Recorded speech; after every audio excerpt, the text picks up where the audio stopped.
Good day, friends and family, boys and girls, ladies and gentlemen. How's it going? My name is Teddy. You guys are friends with me here on Facebook. I just wanted to talk about something. We live in a digital age and everything is on the internet. And with this fresh and new ability, new, for the last 20 years, we've basically gotten inundated with all kinds of information. You can go online and you can Google search me and yourself and every person that you want, every famous person, every coach, every player, every activity, action, and everything that's going on in the world. Oftentimes, we come across information about others that we don't like. We are faced with opinions that we don't like, and we are faced with the fact that other people are living different kind of lives than us and come from different perspectives and have a totally different way of looking at the world. The reason why I'm making this video is because oftentimes I find that people have opinions on other people's lives that are uninformed, unnecessary, and quite frankly, show a lack of empathy.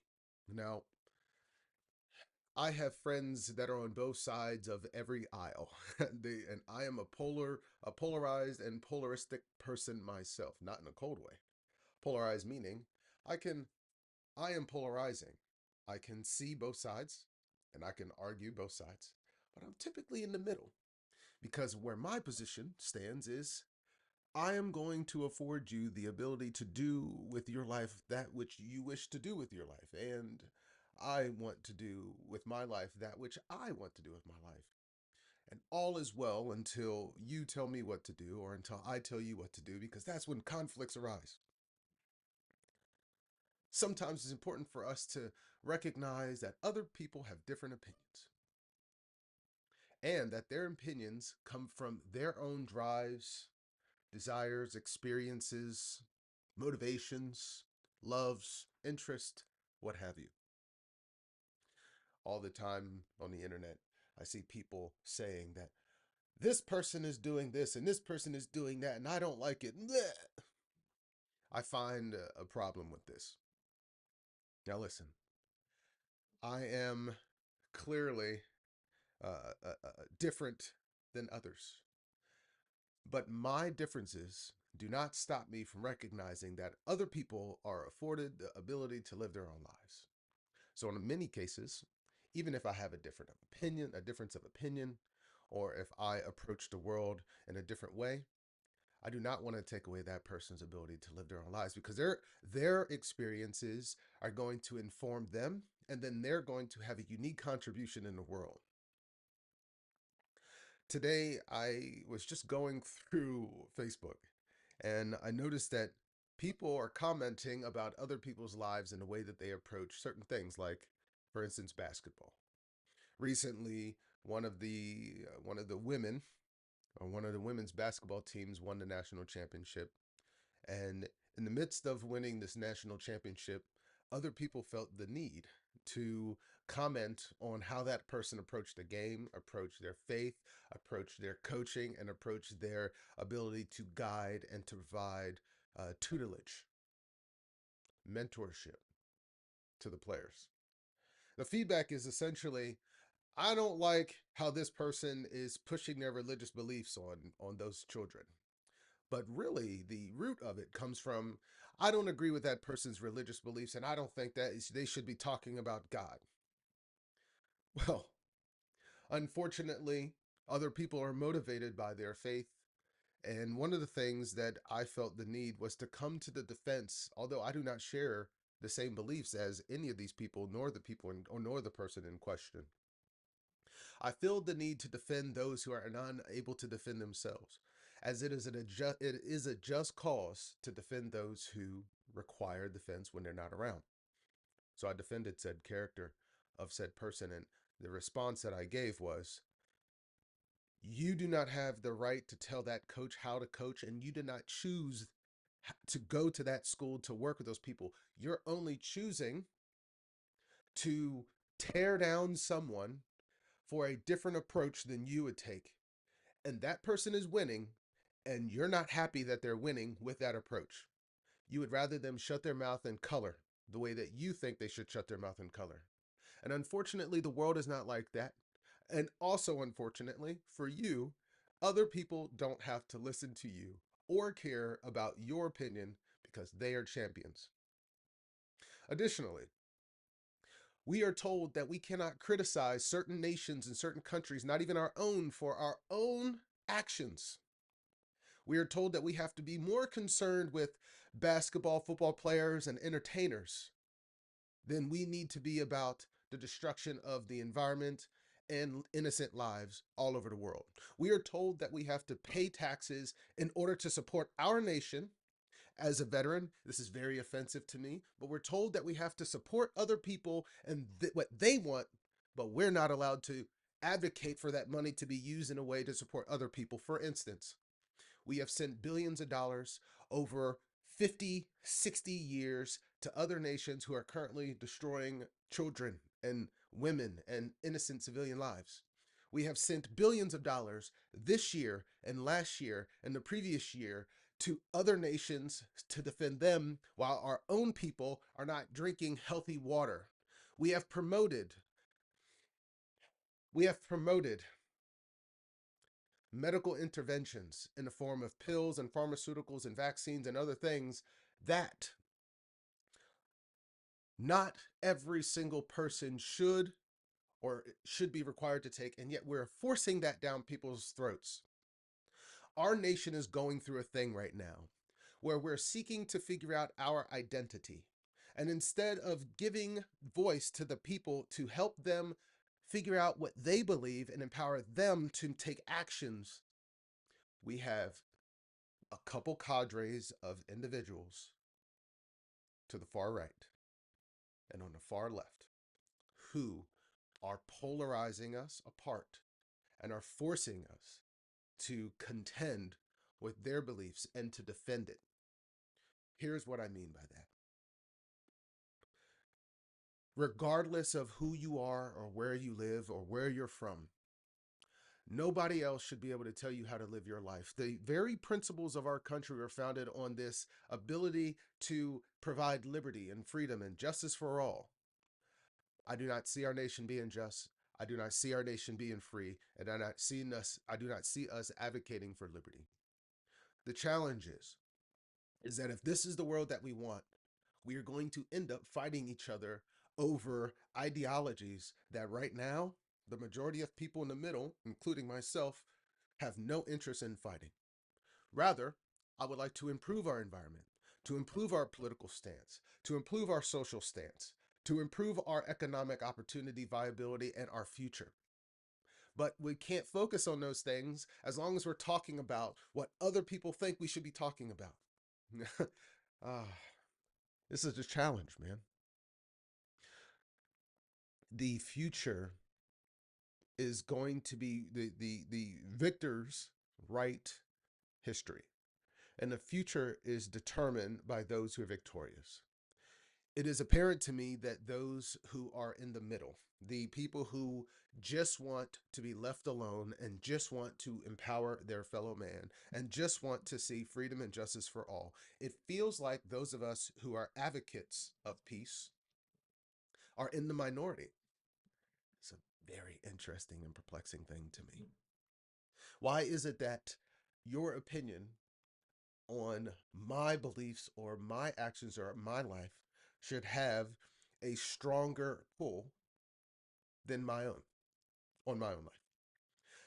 If I came to your house and told you what to do, what to believe, what to say, and how to act, would you appreciate that? A few years ago, I was doing some philosophical ruminations and study, and I came across a concept called universally preferable behavior. The argument is basically to, for each one of your actions, not your beliefs, but your actions, because it's a behavioral thing, ask yourself, if everybody else were to do as I am advocating to do or doing, what would be the outcome of the world? If I were to be like other people and force my beliefs down their throats, what would be the outcome of that action? We would have slavery, we would have oppression, and we would have a lack of trust. We would have a nation hell bent on destruction, and we would be destroying each other from the outside and the inside. because we would look weak to our enemies, because we would be our own enemies.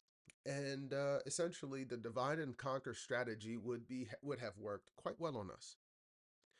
It is very unfortunate that we are very close to that. We are very close to that. And as a veteran, I am abhorrent to this idea, and I would like all of you to be as well. But I can't force you to be.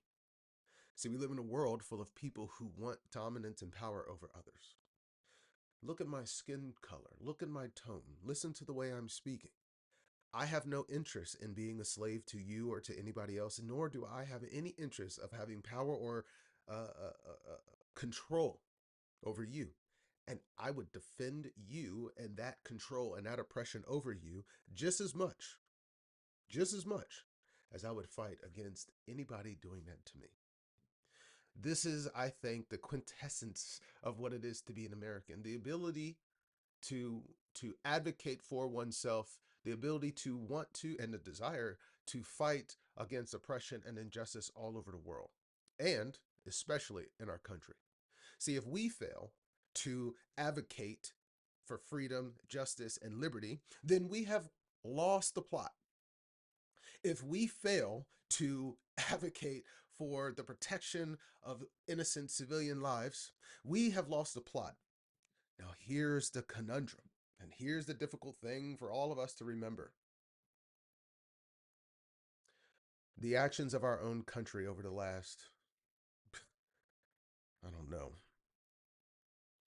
forever is actually,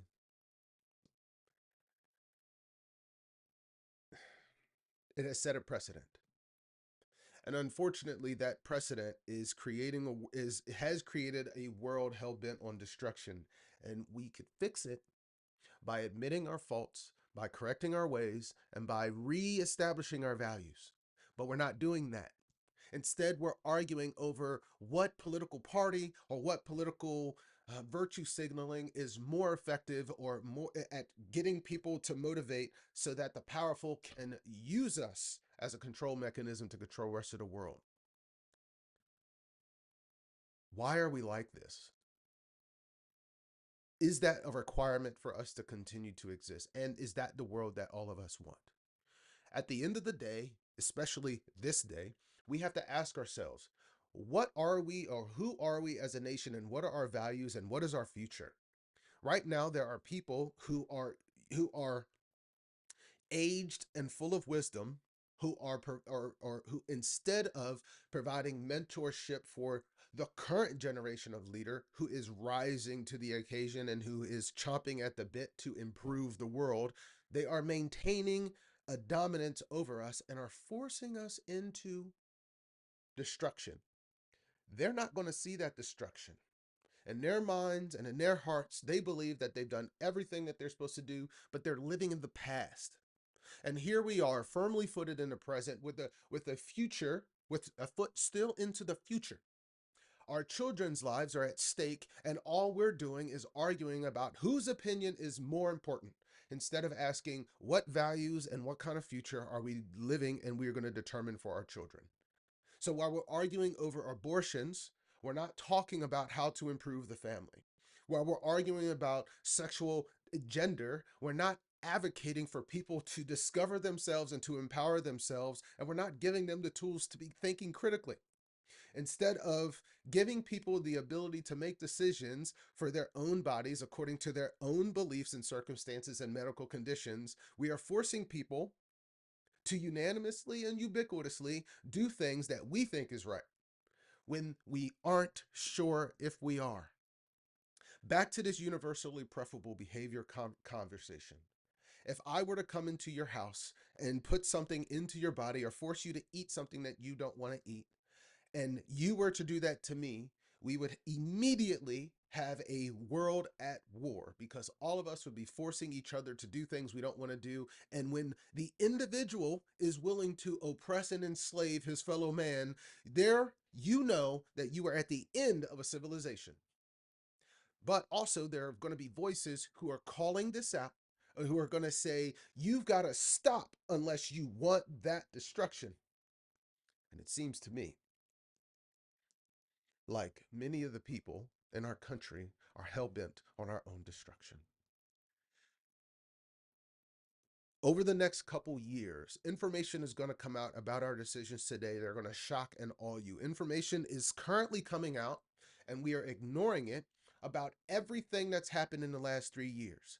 Not only are we ignoring the stance and the actions of our own American government and our quote unquote leaders, we are misrepresenting we are misrepresenting the state of the world, and we are not progressing into a positive future. We are literally backsliding into our own destruction. And unfortunately, for me and for you, we don't have an ability to stop it without uniting and coming together under some type of guise of understanding. We have to unite despite our differences so that we can move forward together in a nation that is actually suitable and fit for our children. We have to think as parents and as leaders and as scholars and as thinkers and as consciously aware individuals. What kind of future we want for our children and for our community. And we have to work together as neighbors.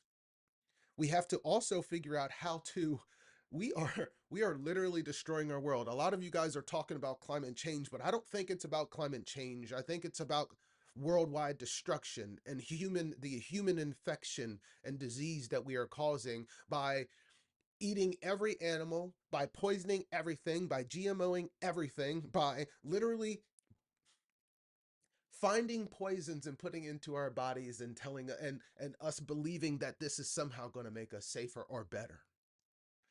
I'm sorry, ladies and gentlemen. I am of the opinion, even with my opinion, which doesn't matter and shouldn't matter to you, that if we don't unite and come together, we are going to have a serious problem. Right now, people are making a living, and people are making a living, and people are getting influence by having opinions and having loud mouths with that are making uninformed decisions. Now people may say, "Well, Teddy, hi, my name's Teddy Galloway, by the way. Hey, Teddy, well, who are you to say this stuff? What do you know, and why does your opinion matter? I don't know. I don't know. Here, I'll tell you some things. I immediately started serving in the military in 9/11, and I saw everything that we did. I saw the reports. I had a TSSCI clearance. I have a background of national security, of weapons of mass destruction defense. I have traveled the world. I have learned other languages. I had my degree. I have spent time overseas, not only living, but learning and traveling. I have interacted with people, countless people from all over the world. I have worked with people that you guys wouldn't even imagine, from three-letter agencies to the most elite of elite military. I have I have worked with savants who know things, and I have seen intelligence reports and other things that many of you have no idea. I know what the risks are. I know what the top risks are in our country, and I've worked with cybersecurity experts who also have given me insights to those risks as well. I also, unfortunately, have a background in study in comparative religion. So I've read all the religious texts. I've studied them with some scholars, and I know them both forward and backwards, as well as the history. My degree's in the Middle East and North Africa, so all the things that are happening overseas currently right now, I have written papers about. I have studied the history of how the Middle East is currently formed, and I have personally lived over there. I have also served in the military as a United States Marine, and I understand the perspective of the Marines. I have run for Congress in 2006, and every single day of my life for the last 10 years has been dedicated and committed to improving the condition of people so that they can improve their own so that they can be empowered and they can improve their own lives through personal development. I am a learning strategist, and I have been doing learning for 20 years in all of these things. And I have led many different teams and groups to effectively uh, build content and deliver and communicate effectively. So, though I don't know everything about the world, I have been tied into a lot of different communities that are future seeing, and I have been part of future planning cells for our military.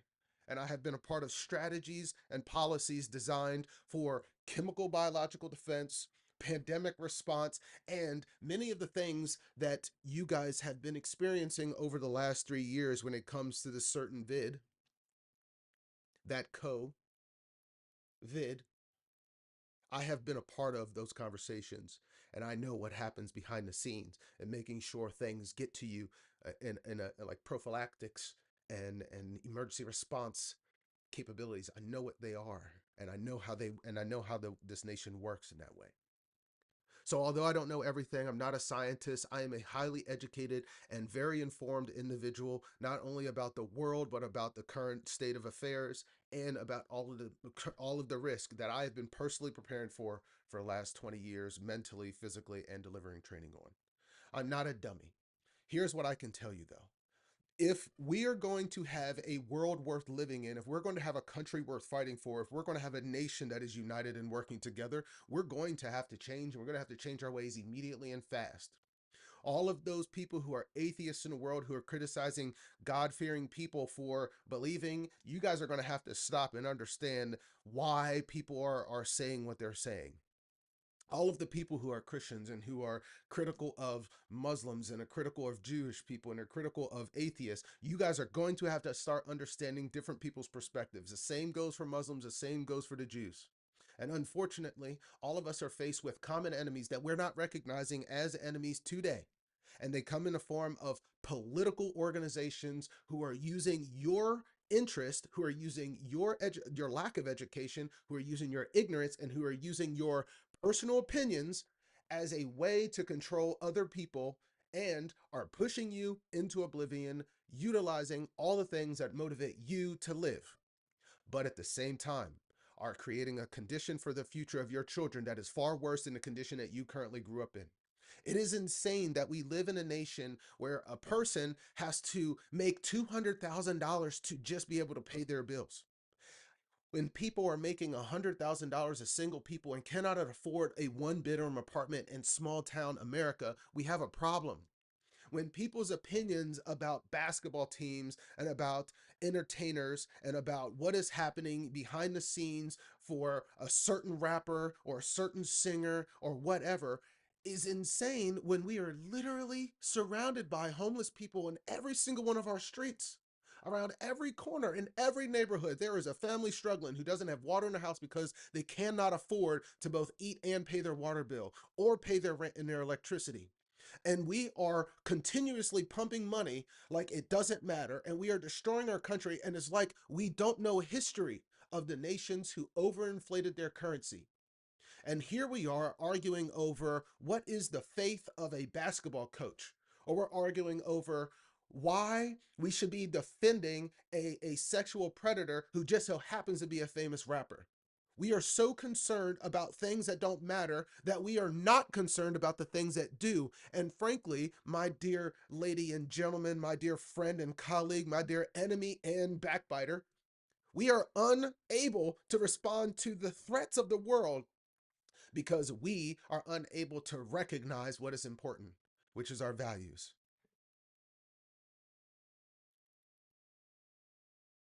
We are living in the worst possible time of this nation, and we are at the precipice of great change. And unfortunately, for many and many and many of you, you're not recognizing what is happening right in front of you.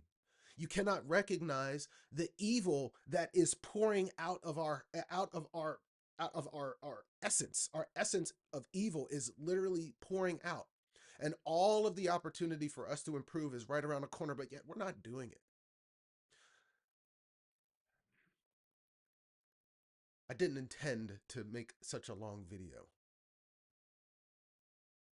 I didn't intend to talk about any of these things. I'm just really frustrated that we are living these kind of lives and being these kind of people when a great nation educated and trained us and prepared us, and yet we are not that great nation anymore. And we are not preparing and training our youth. We are not preparing and training leaders. We are not helping the elderly. We are not helping the homeless and the orphan, and we are not helping the mother on the street, and we are not helping individuals in other countries, and yet we are funding their destruction. And we think that we're good. No. No, we are not good. And we are not on the straight path, and we are not going in the right direction. But that's just my opinion. And again, like I said in the very beginning, my opinion doesn't matter. I'm not trying to control you. If you do not have the same opinion and you do not recognize these things as I do, throw it away. Anyway, peace be with you. God bless you. Salamu alaikum. Shalom. Sabah. Namaste. Namaste and peace. I hope you guys all have a great day.